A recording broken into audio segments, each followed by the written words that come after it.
Hello ladies and gentlemen, I am the Bold Swallow. I've officially made it to Precinct 13, an airsoft venue located in Walsall, Birmingham, also known as the second most dangerous town in the West Midlands, and somehow I have not been stabbed, which already puts today above expectations. Now, for those who don't know, Precinct 13 is an airsoft CQB site, which means you come here voluntarily to get shot, because clearly real life wasn't doing enough. So I thought, if I'm going to risk getting shot anyway, or even stabbed, I might as well review the place while I'm at it. Honestly, it's hard to tell where the airsoft ends and Walsall just begins, but the real question is Precinct 13 actually a good airsoft venue, or is it just a really creative way to simulate poor life choices? So currently, Precinct 13 is sitting at 4.3 stars, which is 0.7 lower than HC2 Airsoft, their closest competitor, and 0.5 lower than the Underground Newport. However, it is at 0.1 higher than Strikeforce CQB Gloucester. So take from that what you will. I did a bot scrape of the reviews, and I just wanted to show you this graphic to back up a point later on as well. About the site being worse over Christmas, and actually there is a correlation here where service is dampened over Christmas in 2024 as well, which is, to me, interesting. So the first point within this review is safety and rule enforcement. Precinct 13 is extremely strict, and I actually think this is a case where it's gone too far, where it actually puts anxiety on the game day. With HPA and other systems, there is a thing called FPS creep, and if it's slightly over, you can get instantly kicked out the game day. Even if it's 0.1 over, instead of rectifying it, you're instantly kicked out, which is frustrating and, like I said, adds anxiety to the game. So if you are on site limits and there is a chance of FPS creep, and then suddenly you're done for the day. So now you're constantly testing and worrying about your equipment, constantly thinking about it. And that's after they've already zip-tied your regulator and checked it. So you're basically in a committed relationship with the chrono at this point. I have seen in many games where the other team have been breaking the rules, mostly rentals, and instead of setting rules against individual players and watching them, they apply a base rule across the entire game. So now, if you do it, you're instantly sin binned. That is unfair, because they've warned the other person multiple times, but now you get punished for it. Another absolute hate, and it's mentioned in many reviews on Google, is the grenade rules. They are just overly strict. I asked the head marshal why it was so strict, and I was given a story about a player overarm throwing a grenade and hitting one of the marshals. Now, the issue with that is, that was already an illegal throw. Most CQB sites are underarm only. However, at Precinct 13, the grenade rules are just over the top, and it feels like unnecessary hate towards those sad little grenades. They're only trying to do their best. However, one thing I do love is that they will kick anyone out messing with their eye protection. That is spot on, and absolutely no complaints there. I've even seen it happen where people have taken their masks off and they've been kicked out. The second section is Marshals and game control. I get on well with the majority of the Marshals, including the head Marshal. Never had a personal issue. They're helpful, lend tools, and even loan guns if yours goes down. And, which is my favourite, is they'll compliment your kit if it looks good, which obviously happens to me a lot. However, over or just before Christmas, the site lost quite a few staff members, and I think this shows in the reviews and the overall game day experience. I've definitely seen a shift, and I think they are still recovering at this time. I have experienced unfair bias towards the Marshal players, and it's generally wrecked multiple game days for me. In this clip where I've blurred out the face, this is a Marshal player, and even telling the Marshal, who is right there, Nothing happened. But if this was just a player, a marshal would have been on it straight away, or even at least moved to watch what was happening. If a marshal is playing, they are not playing for themselves. They are representing the business. The head marshal in the game brief literally says you may be hit in an area you don't feel, and you just take the hit. And if this is what happens on camera, then yeah, you can imagine the rest. I also had a situation where I had to turn down my shotgun, even though it was shooting just below sight limits. I had hit an unarmoured player, and unfortunately they had to leave the game. I apologised straight away, and they explained I'd caught a current injury, so it wasn't really my fault. But for some reason I still had to turn down my FPS.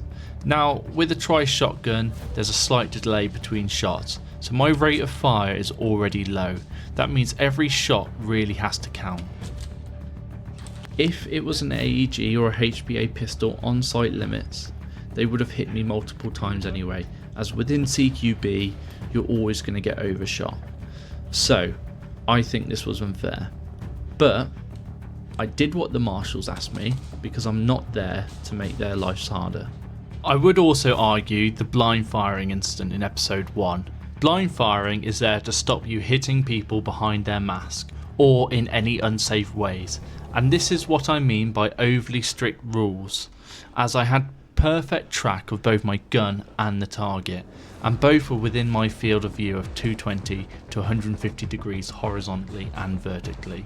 So I'll leave this up to you lot to decide whether it's blind firing or not, because I completely disagree with the call that was made, and the player shouldn't have been calling me out. I've also seen decisions made without witnessing the incident, which can undermine the marshals who are actually there. Although I do understand some may be new and ask for guidance, but how can you make decisions on players when you don't witness it? If something happens, watch those individuals closer. One thing I absolutely love though is that they take photos throughout the day, and honestly they make you look epic. So I would give this section a 4.5 out of 10, mainly due to the marshal player bias, which has definitely annoyed me and ruined game days for me. Now onto the third section, gameplay and layout. The site map is amazing, honestly the saving grace. I love the dynamic play, I love the flanking routes, and it's one of my favourite maps I've played. And it's up there with one of my all-time favourite sites, Battle Nexus, which has now closed down due to IKEA. Still not over that. However, because the layout is good, new players can struggle. Briefings don't always explain things clearly, so I think having a map in the safe zone or in the briefing area just outside the safe zone, even if it's just a whiteboard with the map on where the marshal is showing where the player's spawn is and what is expected, would help massively. Recently they also introduced a bomb prop, and it created one of my favourite clips of the series. Check episode 5 out. Me and my brother holding the rear flank. I'd love to see more props, more game modes, because after a few visits it does get repetitive, but that's common across most sites. So I think overall I would give it an 8 out of 10. Amazing map, great flow, but can be confusing, although it can also occasionally lead to spawn traps. So now we go on to our fourth section, facilities and support. The facilities are standard, and sadly card payments require a minimum spend. I think it's over £5. So if you want to drink, you're now buying snacks that you didn't plan on, and if you're like me, where you're watching your weight, this is not a great thing. However, there is a Tesco about 2 minutes walk away, so problem solved. The toilets are standard industrial unit toilets, could definitely be improved. I couldn't find any hand dryers, so yeah, you're wiping your hands on your mates or your enemies depending on how the day's going. Safe zone though, fantastic, loads of space, plenty of seating, great place to chill between games. So overall, I would rate this section a 6 out of 10. Mainly because of the toilets, I can't dry my bloody hands. But yeah, fantastic, no problems there. So, final verdict.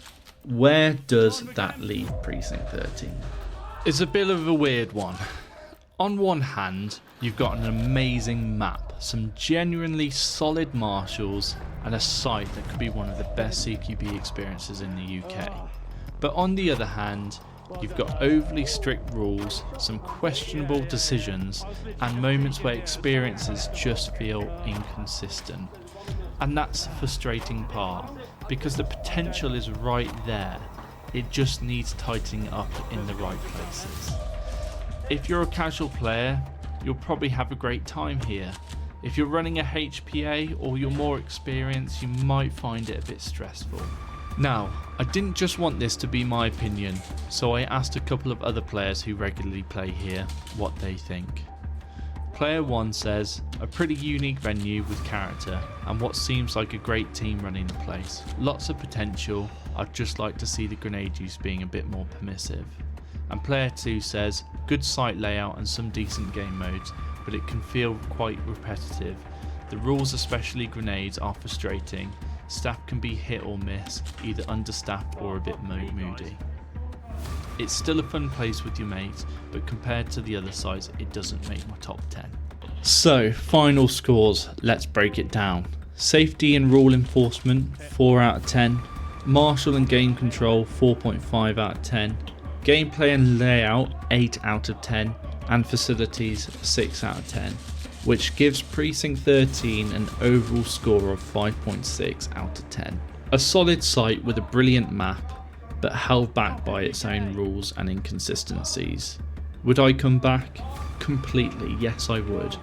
But it wouldn't be my first choice until a few things change. Whether you agree or disagree with my review today, I'd highly recommend you come down and try the site out for yourself, and let me know your thoughts in the comments. The next venue I'll be reviewing is HC2's new site, which I think could be a serious competitor to this one, so make sure you stay tuned for that review and gameplay footage. But for now, I've been the Bold Swallow, have a great day.